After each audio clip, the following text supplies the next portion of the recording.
जय हिंद दोस्तों। आज की इस वीडियो में दोस्तों पूरे फिजिक्स के बुक से जितने भी महत्वपूर्ण नियम हैं, जितने भी सिद्धांत है, वो सारा कुछ इस वीडियो में बताने वाला हूं। और सबसे बड़ी बात दोस्तों तो कि ये वीडियो को देखते देखते ही सारे नियम तैयार हो जाएंगे, अलग से बैठ करके आपको तैयार करने की जरूरत नहीं पड़ेगी। ये भाई आपसे वादा कर रहा है, ठीक है। बस वीडियो को पूरा अंत तक देखो, आपको खुद फील होगा, खुद मेरी बात पे यकीन हो जाएगा कि मैंने जो कहा वो बिल्कुल सही कहा। बस आप पूरे वीडियो को अंत तक देखना दोस्तों, ठीक है। तो बिना देर के आइए शुरुआत करते हैं। सबसे पहला है एम्पियर का परिपथीय नियम। इस नियम को बहुत लोग रटते हैं मेरे भाई। 2 मिनट के अंदर आपको ये वहम दूर करके दिखाता हूं, एकदम सटीक तरीके से फील कराऊंगा, मजा आ जाएगा। देखो सबसे पहले एम्पियर का परिपथीय नियम क्या है समझो, थोड़ा फील करो। जैसे मान लो एक मैंने तार ले लिया, ठीक है। अब इस तार में बहवाया करंट आई, ठीक है, ध्यान से सुनते जाना। इसमें तार में क्या बहवा दिया, करंट आई बहवा दिया, धारा बहवा दिया। अब जैसे ही करंट इसमें फ्लो करेगा तो इसके चारों तरफ क्या हो जाएगा, चुंबक तैयार हो जाएगा। इसके चारों तरफ क्या होगा, चुंबक तैयार हो जाएगा, ठीक है। मान लो हम कुछ दूरी पे, मान लो आर दूरी पे हम चुंबक क्षेत्र पता लगाना चाहते हैं, ठीक है। तो चुंबक क्षेत्र की जो दिशा है मान लो इस तरह से है, ठीक है। ये हो गया चुंबक क्षेत्र की दिशा, और उसी दिशा में ही इसकी लंबाई है। इतनी लंबाई मैं लिया हूं। अगर पूरी लंबाई को अगर मैं यल कहूं, इस सर्कल की पूरी लंबाई को अगर मैं यल कहूं, तो छोटी सी लंबाई लूंगा तो डीएल बोलूंगा। क्या बोलूंगा, डीएल। और ये लंबाई की जो दिशा है, ये जो लंबाई की दिशा है वो चुंबक की दिशा में ही है, ठीक है। अब आप ध्यान से देखो, एक चुंबक जो तैयार हुआ बी, और ये जो लंबाई छोटा सा लिया है डीएल ओ, इन दोनों का अगर मैं समाकलन कर दूं, ठीक है, दोनों का डॉट निकाल के, डॉट का मतलब समझते हो ना, इस तरह से लिखना। इन दोनों को डॉट लिख करके अगर इनका समाकलन कर दूं, इन दोनों का क्या कर दूं, समाकलन रूप कर दूं, तो इसमें बहने वाली जो धारा होती है उसके मान के बराबर होता है। उसमें बहने वाली धारा के मान के बराबर होता है। और याद रखना मेरे भाई, इसके बगल में आप म्यू नोट भी लिखोगे। म्यू नोट क्या होती है, चुंबकशीलता होती है, ठीक है। तो यानी इतना जो होता है इसके बराबर होता है। यही बात एम्पियर ने अपने परिपथीय नियम में कहा है, ठीक है। अब आप ध्यान से देखो, कह रहा है कि किसी बंद पथ के चारों ओर चुंबकीय क्षेत्र, ठीक है, का रेखीय समाकलन, चुंबकीय क्षेत्र का रेखीय समाकलन ये है। इसे बोल रहा है कि चुंबकीय क्षेत्र का क्या है, रेखीय समाकलन उस पथ के अंदर गुजरने वाला कुल धारा, उस पथ के अंदर गुजरने वाला कुल धारा, धारा गुजर रहा है, टुई टुई धारा गुजर रहा है, ठीक है। गुजरने वाला कुल धारा जो होता है उसके समानुपाती होता है। इसके क्या होता है, समानुपाती होता है। अब आप कहोगे समानुपाती का मतलब क्या है सर जी, तो मैं बताता हूं। यहां पे जो आपका ये समाकलन रूप है, ये जो है ये डायरेक्टली प्रोपोर्शनल है। इस तरह से ये हटेगा तो म्यू नोड आ जाएगा। समझ आई मेरी बात है, ज्यादा कुछ नहीं बोलना है, बस इतना बोल देना कि जो बंद पथ है ना, इस बंद पथ में जो चुंबक उत्पन्न हुआ है, उस चुंबक का रेखीय समाकलन, उस चुंबक का रेखीय समाकलन, उस चुंबक का रेखीय समाकलन, और उस वायर में, उस कुंडली के बीच में जो धारा बह रही है उसके समानुपाती होता है। बस खत्म। इसे ही कहते हैं एम्पियर का परिपथीय नियम। यहां तक क्लियर हुआ?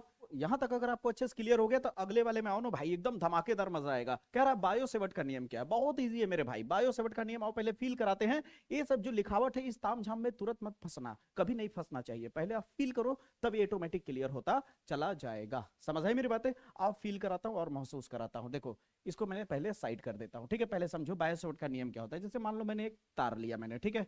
इस तार में जाहिर सी बात है करंट बहवाएंगे। जब धारा बहेगा तो चुंबक उत्पन्न होगा, धारा बहेगा तो क्या होगा, चुंबक उत्पन्न होगा। तो क्या होगा, मान लेते हैं कि इस दूरी पे, इस पी पॉइंट पे हमें चुंबक चेक करना है। तो यहां से मान लेते हैं इतनी दूरी पे हमें, इस तार से पी पॉइंट पे, इस तार से इतनी दूरी पे हमें चुंबक चेक करना है। और पूरी तार की वजह से नहीं, हम पहले छोटी सी लंबाई इस्तेमाल करेंगे तार का। पूरी तार की लंबाई यल बोलेंगे तो छोटी सी लंबाई को डीएल बोलेंगे, ठीक है। तो यहां से आर दूरी पे हम चेक करना चाहते हैं क्या, चुंबक चेक करना चाहते हैं। अब छोटी सी लंबाई लिया है तो चुंबक जो होगा वो भी छोटा सा होगा, इसलिए डी लगा देंगे। डी सूक्ष्म के लिए लगाया जाता है, ठीक है। और जब समाकलन लग जाता है तो बड़ा हो जाता है, टोटल हो जाता है, ठीक है। अब आप ध्यान से समझने की कोशिश करना भैया। यहां पे मान लो इस तार से इतना दूरी पे अगर मैं चुंबक चेक करना चाहता हूं, तो आपसे एक सवाल करना चाहूंगा। अगर ये तार की लंबाई बहुत छोटी सी है, लंबाई बढ़ा देंगे, इस पॉइंट पे चुंबक और बढ़ जाएगा, लंबाई और बढ़ा देंगे, चुंबक और बढ़ जाएगा। पॉइंट समझ आया? यानी तार की लंबाई बढ़ाते जाओगे, चुंबक का मान बढ़ता जाएगा। समझ आई मेरी बातें? जब तार की लंबाई बढ़ाओगे तो चुंबक बढ़ता जाएगा, तार की लंबाई और बढ़ाओगे चुंबक और बढ़ेगा, तार की लंबाई और बढ़ाओगे चुंबक और बढ़ेगा। जब एक के बढ़ाने से दूसरा बढ़ता है, जब एक के बढ़ाने से दूसरा बढ़ता है तो उसे समानुपाती कहते हैं। ये बात आपको समझ आए कि एक के बढ़ने से जब दूसरा बढ़ता है तो वहां पे समानुपाती या फिर अनुक्रमानुपाती शब्द यूज करते हैं, ठीक है। यहां तक क्लियर हुआ? अब एक सवाल पूछता हूं। दो चुंबक है मान लो, ठीक है। अगर दो चुंबक को नजदीक ले आएंगे तो बताओ क्या होगा, चुंबक बल बहुत तेज हो जाएगा नहीं? अगर दूर ले जाएंगे तो चुंबक का थोड़ा सा इफेक्ट, प्रभाव कम पड़ेगा। और दूर ले जाएंगे, और दूर ले जाएंगे तो उतना ज्यादा नहीं खींच पाएगा। लेकिन थोड़ा पास ले आए बहुत तेज खींचेगा, खींचेगा कि नहीं, क्योंकि यहाँ पे चुंबक क्षेत्र बहुत स्ट्रांग है।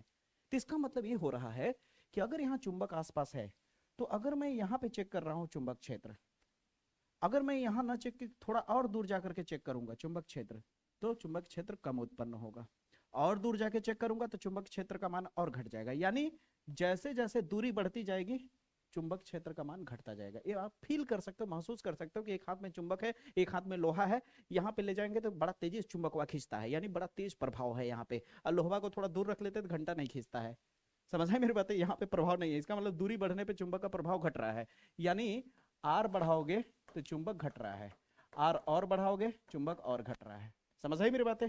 इसका मतलब जब एक के बढ़ने से दूसरा घटने लगता है, एक के बढ़ने से गुरु दूसरा घटने लगता है, तो याद रखना समानुपाती नहीं व्युत्क्रमानुपाती होता है। और व्युत्क्रमानुपाती को बटे में लिखा जाता है। व्युत्क्रमानुपाती को क्या लिखा जाता है? बटे में लिखा जाता है, याद रखना। तो यहाँ पे जो दूरी है, ये जो दूरी है, दूरी बढ़ाने पे क्या हो रहा है? बी घट रहा है, इसलिए इसे बटे में लिखा गया है। इतनी बात समझ आई? एक और मस्त बात बताता हूँ। यहाँ पे जो कोण है, यहाँ पे जो कोण है, कोण का मान बढ़ाओगे, कोण का मान बढ़ाओगे तो चुंबक बढ़ता जाएगा। ये जो है ना, जैसे जैसे तुम 90 डिग्री पे ले जाओगे तो चुंबक का मान और ज्यादा स्ट्रांग हो जाएगा। समझ है मेरी बातें? तो यही बात अपने नियम में कौन बोल रहा है? बायो सेवर्ट बोल रहा है। ठीक है, अब इन सबको मिलाओगे तो देखो एक फार्मूला जो लिखा हुआ है, फार्मूला जो आपको रटना पड़ता है, ये देखना कितना शानदार तरीके से मैं आपको लिख के दिखाता हूँ। फिर आते हैं इस नियम पे। ठीक है, थोड़ा पेशेंस के साथ समझोगे तो फील होगा, समझ आएगा। ठीक है, नहीं तो लोग तो रटाने वाले रटा ही रहे हैं। ठीक है, अब ध्यान से समझो। यहाँ पे क्या है? ये मान लो तुम्हारा चुंबक है और डीएल क्या है? लंबाई। लंबाई बढ़ाने पे चुंबक भी बढ़ता है, तो क्या होगा? अनुक्रमानुपाती होगा। ऐसे लिखा जाएगा सीधा सीधा। ठीक है, बटे में नहीं लिखा जाएगा। अगला, करंट और स्ट्रांग करोगे, ध्यान से सुनना, करंट का मान जितना ही बढ़ाओगे चुंबक उतना ही बढ़ेगा। हर कोई जान रहा है तो बच्चा बता देगा यार कि जितना स्ट्रांग करंट होगा उतना ही खतरनाक चुंबक उत्पन्न होगा। सही बोला कि नहीं? ठीक है, तो ये भी अनुक्रमानुपाती होगा। तीसरा पॉइंट कि जो चुंबक है, अगर बीच की दूरी का वर्ग का व्युत्क्रमानुपाती होता है, बीच की दूरी के वर्ग के व्युत्क्रमानुपाती होता है। व्युत्क्रमानुपाती मतलब इनवर्सली प्रोपोर्शनल। आर बढ़ाओगे तो बी घटेगा, इसलिए बटे में लिखा। ठीक है, लेकिन वर्ग लगा करके करना है। ठीक है, जैसे ओम्स लॉ में होता, जैसे कूलम्ब्स लॉ में होता है ना, उसी तरह। चौथा पॉइंट ये है कि जो कोण है थीटा, थीटा को मैं साइन के रूप में ले रहा हूँ, ठीक ना, साइन थीटा के रूप में, तो थीटा बढ़ाओगे तो बी बढ़ेगा, तो इसका मतलब अनुक्रमानुपाती होगा, तो बटे में लिखने की जरूरत है नहीं। अब इसे मिला के लिखो, इधर इधर इधर इधर B B B B B B B B B सब में बी है, बी है, बी है, तो एक तरफ बी लिख दो, प्रोपोर्शनल लिखो, लाइन खींचो, जो बटे के नीचे है बटे के नीचे लिख दो, आर स्क्वायर नीचे है, बाकी सब ऊपर है। आजा बेटा, डीएल आई, फिर उसके बाद क्या है? Sine theta. हर कोई जानता है गुरु कि जब प्रोपोर्शनलिटी का सिंबल हटता है तो बराबर आता है, और एक नया कांस्टेंट लेके आता है, म्यू बाई 4 पाई, और इधर क्या है? DL I sine theta by R square. जो मैंने यहाँ किया वही आपका बायो सेवर्ट का नियम है, वही आपका बायो सेवर्ट का नियम है। अब देखो, जो लिखा है मैंने, जो यहाँ समझाया वही चीज यहाँ लिखा होगा, नहीं लिखा होगा तो तुम जो कहोगे वो मैं हार जाऊंगा।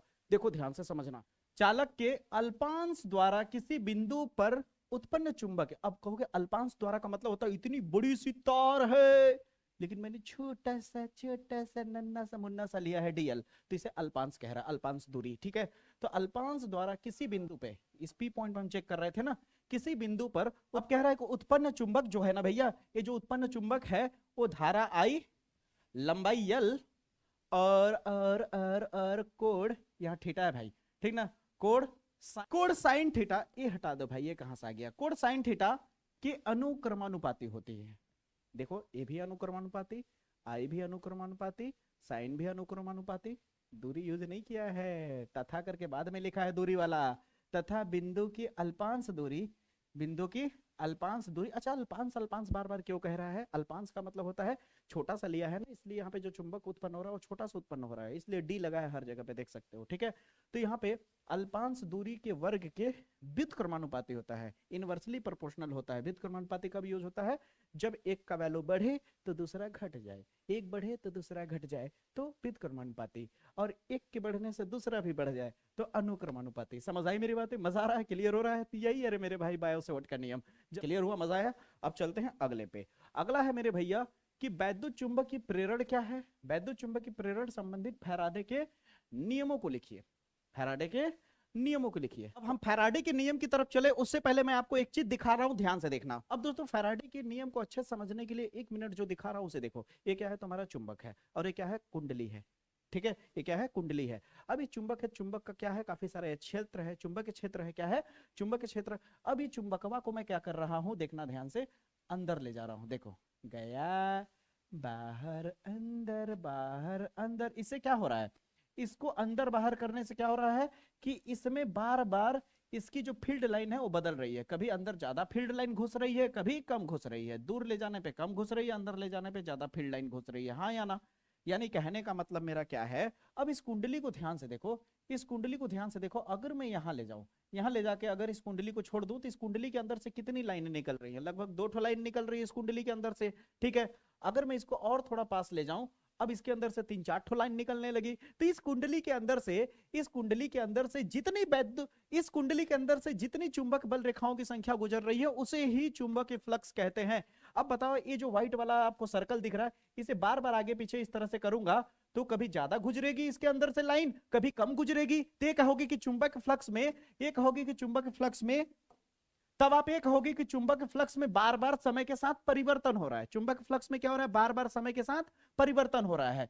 तो चुंबक फ्लक्स को फाई लिखते हैं, चुंबक फ्लक्स को फाई लिखते हैं, और मान लीजिए डी लगा देते हैं सूक्ष्म के लिए, ठीक है। और समय के साथ साथ क्या हो रहा है, बार बार परिवर्तन हो रहा है चुंबक फ्लक्स में, ठीक है। और जब समय के साथ साथ बार बार चुंबक फ्लक्स में परिवर्तन होता है तो ई पैदा ले लेता है, ई पैदा ले लेता है। ई क्या है, वैद्युत वाहक बल है, वैद्युत वाहक बल है, यानी प्रेरित धारा उत्पन्न हो जाती है, प्रेरित धारा उत्पन्न हो जाती है कुंडली में। ये चुंबकवा को जब बार बार अंदर बाहर करेंगे तो इसमें क्या होगा, चुंबक की जो बल रेखाएं हैं, फील्ड लाइन है, वो कभी ज्यादा गुजरेगी, कभी कम, कभी ज्यादा कभी कम, कभी ज्यादा कभी कम, जिसके वजह से क्या होगा कि बार बार क्या होगा, फ्लक्स में परिवर्तन होगा, और फ्लक्स में परिवर्तन होने की वजह से क्या हो जाएगा, इसमें प्रेरित धारा उत्पन्न हो जाएगी, जिसे ई कहते हैं। और फार्मूला आपको पता ही है, ई इक्वल टू क्या था, माइनस डी फाई बटा dt होता है, ठीक है। अब इसी के बारे में तो फैराडे बोल रहा है, इसी के बारे में तो फैराडे बोल रहा है। अब फैराडे क्या बोल रहा है, ध्यान से समझने की कोशिश करना। यहाँ पे पहले नियम को देखो, फैराडे का पहला नियम है, कह रहा है जब किसी विद्युत परिपथ में, परिपथ का मतलब यही होगा कुंडली, ठीक है, जब किसी विद्युत परिपथ में चुंबकीय फ्लक्स में परिवर्तन होता है तो प्रेरित वैद्युत वाहक बल उत्पन्न हो जाता है, यानी ई उत्पन्न हो जाता है। क्या उत्पन्न हो जाता है, ई उत्पन्न हो जाता है। मेरे भाई रटाऊंगा नहीं, सिखाऊंगा, बस पेशेंस के साथ समझते जाओ, ठीक है। तो यहाँ पे क्या हो रहा है कि जब जब परिपथ में चुंबकीय फ्लक्स में परिवर्तन होगा तो प्रेरित वैद्युत वाहक बल उत्पन्न हो जाएगा, ठीक है। और यह तब तक होता रहेगा जब तक फ्लक्स में परिवर्तन हो रहा है, तब तक होता रहेगा जब तक फ्लक्स में परिवर्तन होता रहेगा। जैसे ही फ्लक्स में परिवर्तन होना बंद हुआ, यानी चुंबकवा जैसे ही आगे पीछे होना बंद हुआ, चुंबकवा के एक जगह रोक दिए, तो अब क्या होगा, फ्लक्स में परिवर्तन होना बंद हो जाएगा। चुंबकवा आगे पीछे हिलाएंगे तब ना, कभी संख्या ज्यादा गुजरेगी फील्ड लाइन की, बल रेखाओं की, चुंबक बल रेखाओं की, कभी कम गुजरेगी, कभी ज्यादा कभी कम, कभी ज्यादा कभी कम, कभी ज्यादा कभी कम। समझ आई मेरी बात है, जिसकी वजह से फ्लक्स में परिवर्तन होगा। अब फ्लक्स में परिवर्तन होने की वजह से ये उत्पन्न हो जाएगा। जैसे ही फ्लक्स में परिवर्तन होना बंद हुआ, वैद्युत वाहक बल उत्पन्न होना बंद हो जाएगा। इसे ही बोला जाता है फैराडे का पहला नियम। मजा आया, क्लियर हुआ। अब कहोगे फैराडे का दूसरा नियम क्या है, फैराडे का दूसरा नियम क्या है, यही बात है जो यहाँ पे लिखा हूं, उसी के बारे में दूसरे नियम में बताया गया है। कह रहा है कि प्रेरित वैद्युत वाहक बल का जो परिमाण है वो चुंबक फ्लक्स के परिवर्तन के ऋणात्मक दर के बराबर होता है। ये जो वैद्युत वाहक बल का परिमाण, यानी जो मैग्नीट्यूड, यानी जो वैल्यू है, अब बहुत लोग परिमाण का मतलब नहीं समझते। जैसे मान लो कोई वैल्यू है 20 मीटर, ठीक है, तो जो 20 संख्या लिखा हुआ है, ये संख्या को ही परिमाण कहते हैं, मैग्नीट्यूड कहते हैं, ठीक है, याद रखना। तो ये कह रहा है कि जब किसी भी परिपथ में जब वैद्युत वाहक बल उत्पन्न होता है तो उसका जो मान होता है वो चुंबकीय फ्लक्स के परिवर्तन के ऋणात्मक दर के बराबर होता है। इसे न्यूमैन का नियम भी कहा जाता है। इसे किसका नियम कहा जाता है, न्यूमैन का नियम भी कहा जाता है। और यह चीज अलग से भी पूछी जा सकती है, तो इस बात को ध्यान से समझना, ठीक है। फिर यहाँ फॉर्मेलिटी के लिए बता दिया है कि मान लेते हैं कि टी समय अंतराल में किसी परिपथ में जो चुंबकीय फ्लक्स में परिवर्तन आया वो डी फाई आया। क्या आया, एफ फाई है ना भैया, डी फाई का परिवर्तन होता है तो परिपथ में प्रेरित वैद्युत वाहक बल जो होगा वो इतना होगा। हो गया, अब आएगा तो कर लोगे। अब यह प्रश्न पूछेगा तो क्या चुपचाप बैठोगे या दहाड़ दोगे। वैद्युत चुंबक की प्रेरण क्या है, प्रेरण भी बता दिया है यहाँ पे। अब जो मैंने बताया वही चीज लिखा है मेरे भाई, अब पढ़ सकते हो कि ना हो तो आपको। अच्छा पढ़ ही देता हूँ। कह रहा है जब किसी कुंडली के बीच, अब यहाँ कह रहा है कि जब किसी कुंडली और चुंबक के बीच आपेक्षिक गति होती है, चुंबकवा जब आगे पीछे करते हैं तो आपेक्षिक गति हो रही है ना, आपेक्षिक गति होने की वजह से वैद्युत वाहक बल उत्पन्न हो जाता है। इसी घटना को चुंबकीय प्रेरण कहते हैं। टाए टाए टाए, क्लियर हो गया, क्लियर हुआ। यहां तक क्लियर हुआ। अब चलते हैं अगले पे। अब दोस्तों इस प्रश्न की बात करते हैं, यानी मैक्सवेल के वैद्युत चुंबकीय तरंग सिद्धांत क्या है। यानी वैद्युत चुंबकीय तरंग सिद्धांत आने का चांसेस 100% का 100% है। बस ध्यान से देखो, मजा आ जाएगा। ये बात जरूर कह रहा हूं समझाने से पहले ही कि आपको अगर फील ना आए ना तो आप उधर से पेन फेंक के मार देना, लेकिन फील आ जाए तो शेयर भी कर देना फेंक के, ठीक है। तो ध्यान से समझना वैद्युत चुंबकीय तरंग क्या होता है, ध्यान से समझो। जो कोई नहीं समझा है उस तरह से समझाऊंगा, ध्यान से समझो। आवेशवा के बारे में जानते हो ना, आवेशवा के बारे में। अब कहोगे रे सर जी आपका लैंग्वेज तो वाला हो गया, क्रिस का गाना सुनेगा भाई, क्रिस का, ठीक है। तो आवेश मान लो क्यू है, ठीक है। अब ये क्यू क्या है, रुका हुआ है, रेस्ट में है, रेस्ट में है गुरु, रेस्ट में, विराम अवस्था में है। अगर ये आवेश रुका हुआ है तो अपने चारों तरफ क्या उत्पन्न करेगा, वैद्युत क्षेत्र उत्पन्न करेगा। इस तरह से अपने चारों तरफ क्या उत्पन्न करेगा, वैद्युत क्षेत्र उत्पन्न करेगा अपने चारों ओर। ये बात आपको पता होगा, ठीक है। अब आप ध्यान से समझना, ये जो आवेश रुका हुआ है फिर भी तो इसके चारों तरफ वैद्युत क्षेत्र यानी ई उत्पन्न हुआ है। लेकिन ये आवेशवा को त्वरित करा दिया जाए, गति करा दिया जाए, ये आवेश जो है टुप टुपा टुप टुपा टुप ऊपर नीचे करने लगे, इस तरह से गति करने लगे। तो आवेश के गति करने की वजह से ये तो हैया है, ई तो हैया है, ई तो पहले ही से है। जब वो गति करने लगता है तो साथ में इसके साथ साथ चुंबक क्षेत्र भी उत्पन्न हो जाता है। क्या उत्पन्न हो जाता है, चुंबक क्षेत्र उत्पन्न हो जाता है। और यह वैद्युत क्षेत्र ए वाला, और ये जो चुंबक क्षेत्र जो है, जब आवेशवा बार बार टुपा टुपा ऊपर नीचे गति कर रहा होता है तो उस दौरान आवेश के साथ साथ चुंबक भी, आवेश के साथ साथ चुंबक क्षेत्र भी एक साथ आगे की ओर बढ़ने लगता है, और दोनों एक दूसरे के लंबवत होते हैं। अगर आवेश आगे बढ़ रहा है, जो वैद्युत क्षेत्र है और ये जो चुंबक क्षेत्र है, दोनों 90 डिग्री पे होते हैं और एक समान रूप से आगे की ओर संचरित होते हैं। और इनका काम होता है ऊर्जा को एक तरफ से दूसरी तरफ स्थानांतरित कराना, ऊर्जा को एक तरफ से दूसरी तरफ भेजना। समझ आई मेरी बातें। यही है वैद्युत चुंबकीय तरंग सिद्धांत, यही है मैक्सवेल का वैद्युत चुंबकीय तरंग सिद्धांत। यानी आवेश को जब त्वरित कराया जाता है तो वहां पे वैद्युत क्षेत्र तो पहले ही से था, तो आवेश त्वरित होने की वजह से, आवेश गति करने की वजह से एक चुंबक क्षेत्र उत्पन्न हो जाता है। तो चुंबक क्षेत्र और जो पहले से मौजूद था आपका वैद्युत क्षेत्र, ये दोनों लंबवत आगे की ओर बढ़ने लगते हैं, लंबवत आगे की ओर बढ़ने लगते हैं, लंबवत रूप से आगे की ओर बढ़ने लगते हैं, आगे की ओर बढ़ने लगते हैं। देख लो एक तरंग के रूप में, ये देखो तरंग के रूप में क्या है, ये वैद्युत क्षेत्र, और ये तरंग के रूप में क्या है, चुंबक क्षेत्र। लेकिन ये दोनों एक दूसरे से 90 डिग्री पे हैं। कितने डिग्री पे हैं, 90 डिग्री पे है। और ये है तरंग के संचरण की दिशा, इस तरह से आगे की ओर जा रही है। इनका काम होता है ऊर्जा को एक तरफ से दूसरी तरफ स्थानांतरित कराना, ठीक है। इसे ही बोला जाता है वैद्युत, इसे ही बोला जाता है वैद्युत चुंबकीय तरंग सिद्धांत बोला जाता है।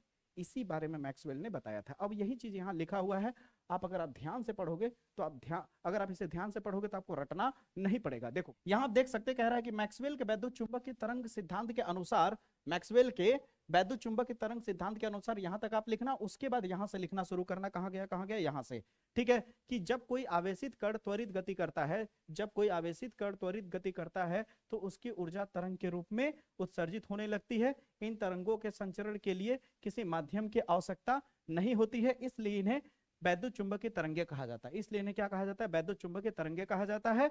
वैद्युत चुंबकीय तरंगों में वैद्युत एवं चुंबकीय क्षेत्र परस्पर एक दूसरे के लंबवत होते हैं। वैद्युत और चुंबकीय क्षेत्र एक दूसरे के परस्पर लंबवत होते हैं। अभी बताया ना मैंने, यहाँ पे देखिए क्या होते हैं, परस्पर लंबवत होते हैं। यहाँ तक समझ आया, परस्पर एक दूसरे के लंबवत होते हैं तथा तरंग संचरण की दिशा के भी लंबवत होते हैं, तरंग संचरण की दिशा के भी लंबवत होते हैं, जैसा कि चित्र में दर्शाया गया है। यहां तक समझ आया या नहीं, क्लियर हुआ या नहीं, मजा आया ना, बताया ना, बहुत इजी है मेरे भाई।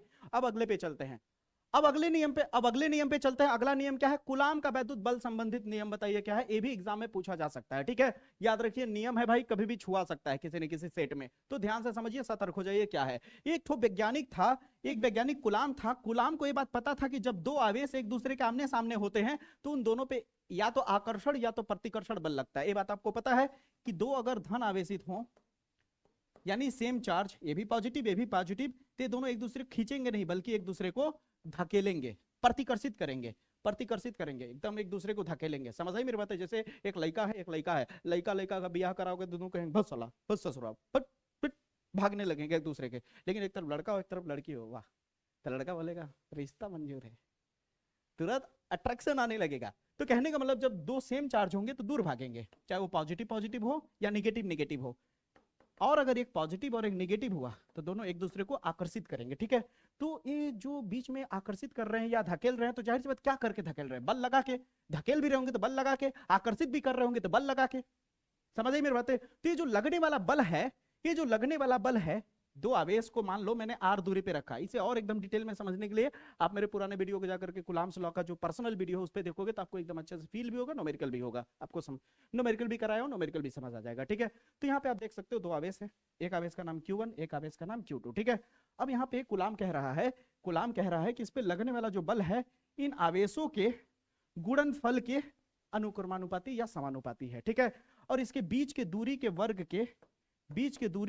के व्युत्क्रमानुपाती है। अब आप कहोगे बीच की दूरी के वर्ग के व्युत्क्रमानुपाती, अभी कुछ समय पहले ही बताया है फैराडे, कुछ समय पहले ही बायो-सेवर्ट नियम में बताया था कि जब व्युत्क्रमानुपाती शब्द यूज करता हूं तो इसका मतलब होता है कि एक का वैल्यू बढ़ेगा तो दूसरा घट जाएगा। ठीक है, यही बात कुलाम ने अपने नियम में बताया। फिर इन दोनों को मिला दोगे तो मिलाने के बाद क्या आ जाएगा, F proportional Q1 Q2 by R square.